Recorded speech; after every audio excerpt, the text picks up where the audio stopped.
چی شده؟ نکنه شوهرت از خونه بیرونت کرده؟ خودم خونه رو ول کردم. خونه خودتو ول کردی؟ اومدی چه گلی به سرت بزنی آخه دختر؟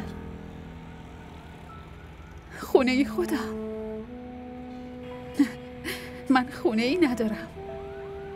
شاید اصلا زنها خونه ای ندارن. اگه خونه نداشتی الان مثل من بدبخت اینجا نشسته بودی و از مردم گدایی میکردی.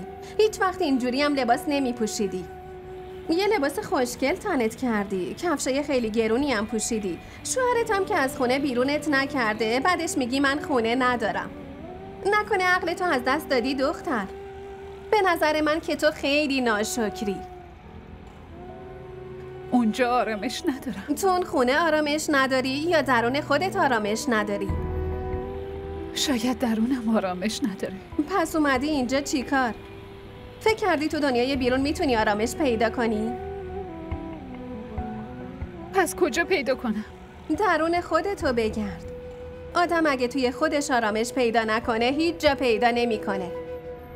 راستی یه چیزی بگو ببینم دختر، شوهرت اصلا تو رو دوست داره؟ اون خیلی دوستم داره. خیلی هم مواظب منه. من نتونستم قدرشو بدونم. تا حالا ندونستی؟ الان قدرشو بدون. زمان متوقف نمیشه، همینجوری داره میگذره. فرصتو از دست نده جونم. بعد همه چی دوباره مثل قبل میشه. خب چرا نشه؟ تو تلاشتو بکن، اون وقت ببین همه چی مثل قبل میشه.